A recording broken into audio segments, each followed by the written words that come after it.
Maggie, Jesus Christ. There we go.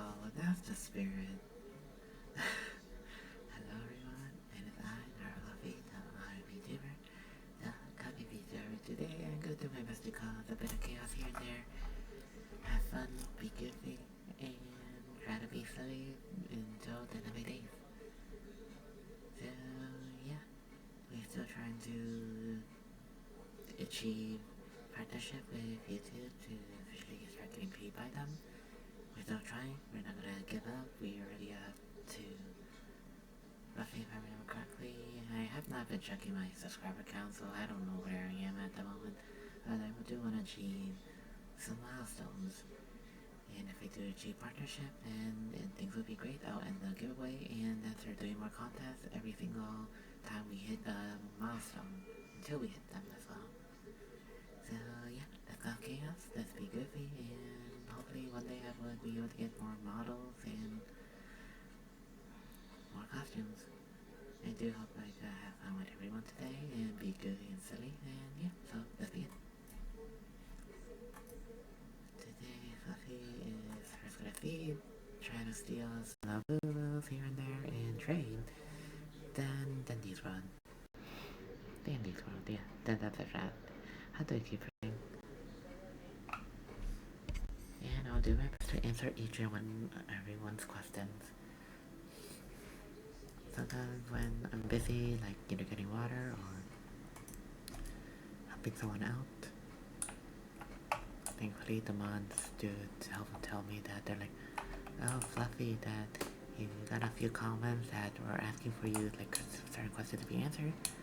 Like yesterday, it was one of my old students known as Winnie, or Win-Win, on Roblox.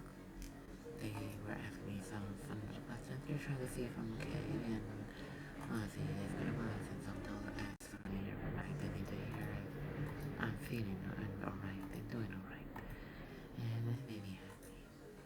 I can't help it. It did make me happy.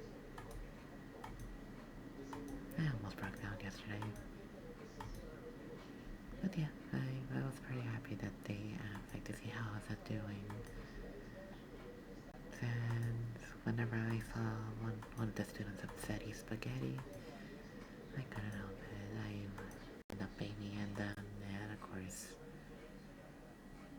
pretty much, according to co-workers, they always just thought that like, the way you act towards the girls is like if they were your daughter that you never had. And I'm like,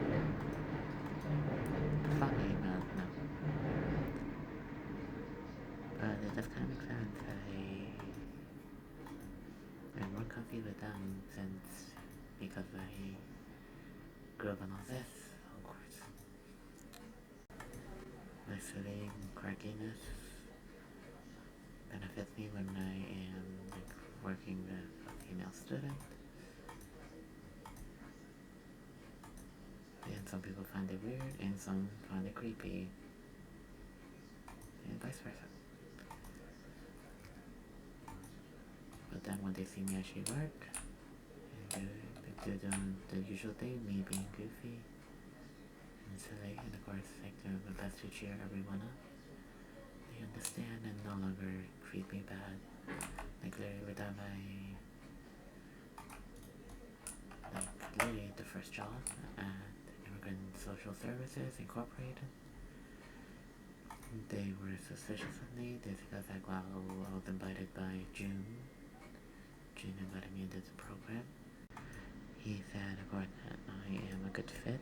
She said he heard that the company was looking for people. He said that, of course, he recommends me since I just got out of college, and honestly, the minute I got out of college, it was just weird.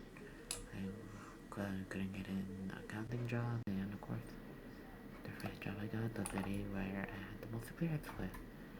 As I have volunteered in after-school programs, and I have volunteered with my old school, one of my favorites. It's one of my old schools. I volunteered with them, and I was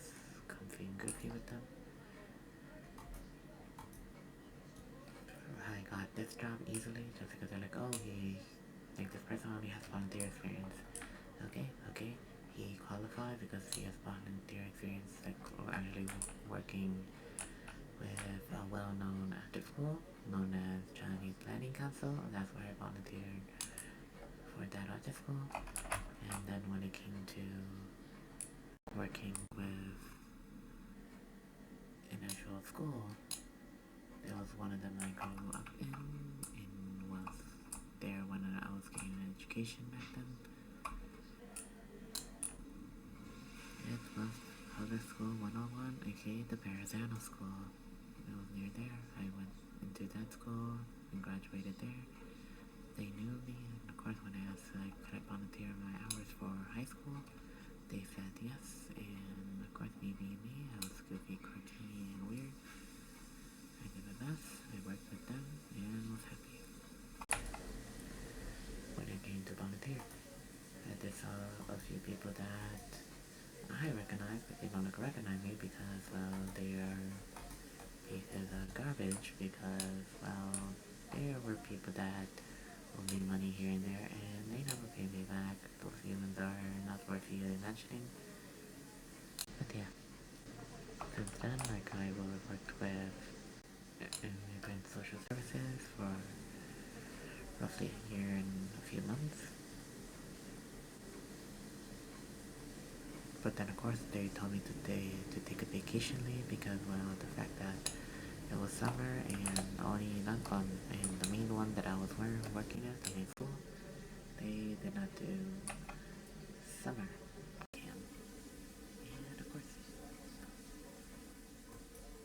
then I worked with, for the next school year, I worked with both, more than one school, funded the same program, worked with part-time at the summer program, was let go eventually because they're like, well, we barely have enough students and there's way too many teachers, so we're letting you go. And I was not the only one that go. There were a few others that I knew who also needed the job, and, well, they were not able to get.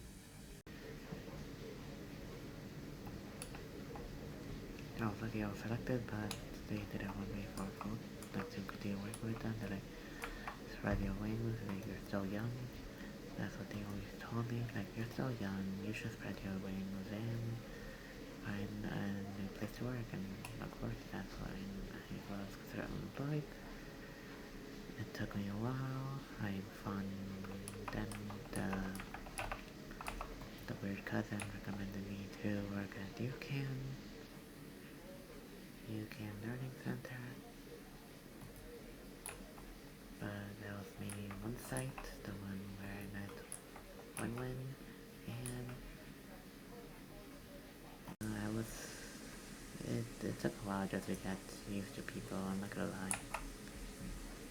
Lucky struggle.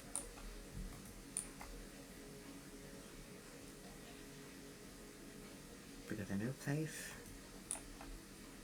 you get to get and understand how things work there.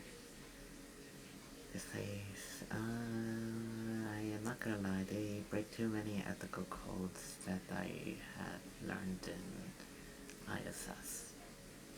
Grid Social Services. They broke the whole bunch of codes.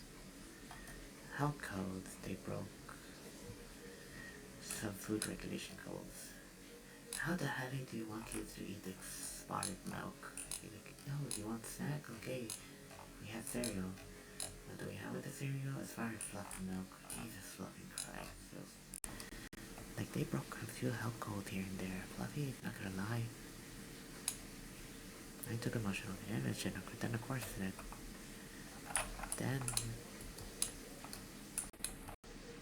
it's like, how the hell could you kids eat with that?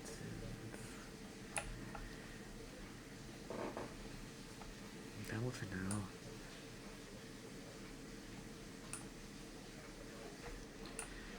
So pretty much I worked with them for a while, like for a few months, then they let me go saying that, oh, because Fluffy does not speak English. I mean, I did not speak Chinese. That's what they were talking about. Yes. I do speak English properly, yes. That was one of my first languages I first grew up with, and was just forced to learn Spanish just because I didn't want to understand my parents, and to be my best translator. Then went on with this. So yeah, so they were complaining that Fluffy does not speak Chinese, does not understand the Chinese that they speak, so was let go for a bit.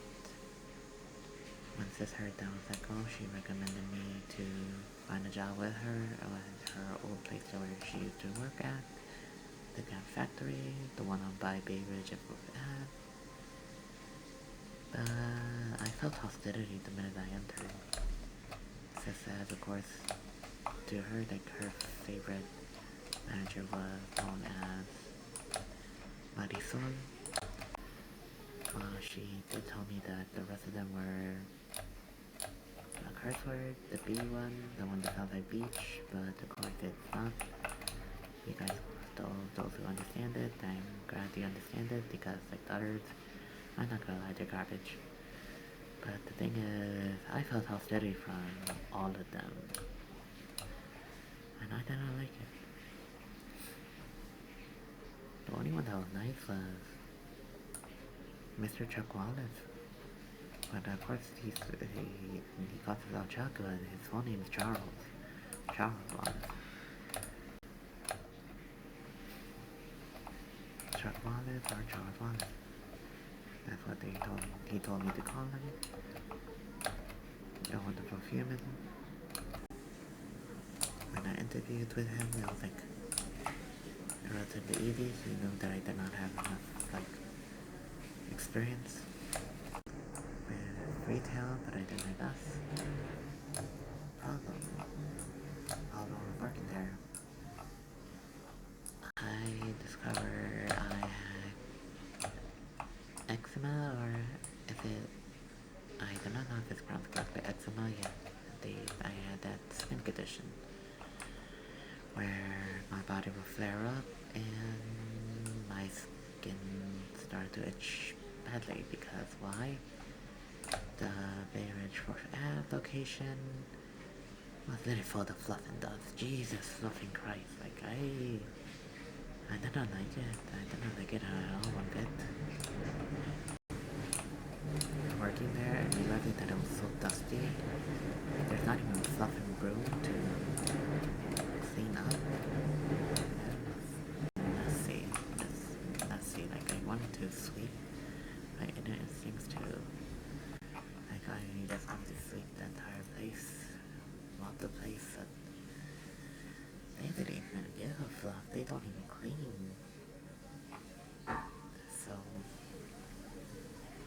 I worked with them like for literally just like 2 to 3 months,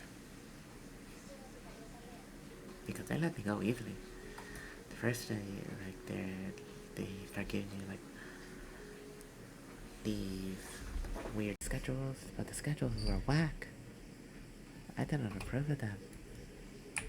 Why did I not approve of them? Because like, how the hell do you expect me to like work the overnight shift and then you're instantly giving a morning shift? So you literally, there's literally 2 hours of sleep. I only had 2 hours of sleep, and they expect me to go in there like to work. And they kept trying to do that to me, and specifically me. I didn't hear anyone else get that. Like they made me take the overnight shift. And wait, BRB.